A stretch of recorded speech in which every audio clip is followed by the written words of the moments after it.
Assalamu alaikum. Nous allons explorer un sujet fascinant et important, le grand signe d'Al-Mahdi. Préparez-vous à découvrir ce qui nous attend et comment nous pouvons nous préparer pour ces événements. Al-Mahdi, dont le nom signifie le guide ou l'attendu, est une figure centrale dans la tradition islamique. Selon les hadiths authentiques, il apparaîtra à la Mecque. Les savants le reconnaîtront grâce à des descriptions précises données par le prophète Mohammed sallallahu alayhi wa sallam. Il aura un front un peu large, de grands yeux perçants et un nez fin légèrement crochu. Le prophète a dit qu'Al-Mahdi portera le même nom que lui, Mohammed, fils d'Abdullah. Cela montre un lien profond entre les deux. Mais ce qui est encore plus significatif, c'est que son caractère sera semblable à celui du prophète sallallahu alayhi wa sallam. Allah a dit à propos du prophète Mohammed sallallahu alayhi wa sallam qu'il avait un caractère exceptionnel. Ainsi, Al-Mahdi aura une personnalité similaire à celle du prophète sallallahu alayhi wa sallam. La mission d'Al-Mahdi est de restaurer la justice et la paix dans un monde souvent marqué par l'injustice et la tyrannie. Il viendra pour apporter un changement radical.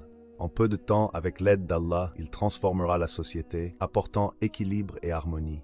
À ce stade, il est important de reconnaître que d'autres signes avant-coureurs peuvent inclure des conflits dans le monde entier, des crises économiques ou même des catastrophes naturelles. Ces événements peuvent sembler décourageants, mais ils font partie du plan divin. Certains érudits pensent qu'il est déjà né, tandis que d'autres affirment le contraire. Seul Allah connaît la vérité. Les signes mineurs laissent penser qu'il pourrait être parmi nous aujourd'hui. Nous ne pouvons pas prédire avec précision quand ces signes apparaîtront. Nous pouvons seulement parler en termes généraux. Il est dit qu'un groupe d'Arabes provenant de la péninsule arabique, près de la Mecque, entendra parler d'Al-Mahdi et ne sera pas d'accord avec lui. Ils diront qu'il n'est pas le vrai. Ils viendront d'une direction orientale vers la Mecque avec une armée pour le combattre. Les premiers à se battre contre Al-Mahdi seront des Arabes sous la bannière de l'islam qui se sont égarés.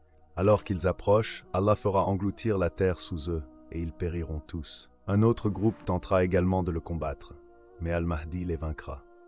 Le prophète sallallahu alayhi wa sallam a dit qu'il luttera contre les descendants de deux califes. Nous avons eu de nombreux califes dans le passé, l'Empire ottoman, les Abbassides, les Fatimides et les Omeyyades. Quand il parle des descendants, seul Allah sait exactement lesquels il désigne, mais les premiers seront des Arabes.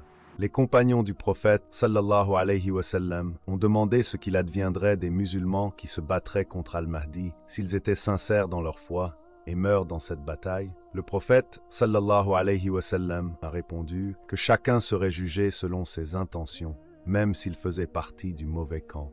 Ces événements, bien que inquiétants, nous rappellent l'importance de rester vigilants et préparés, tant physiquement que spirituellement, en renforçant notre foi, en unissant notre communauté et en faisant preuve de bienveillance. Il est essentiel de noter que les interprétations des signes liés à Al-Mahdi peuvent varier entre les différentes traditions islamiques. Pour une compréhension approfondie, il est recommandé de consulter des sources fiables, telles que les ouvrages d'érudits reconnus ou des références historiques.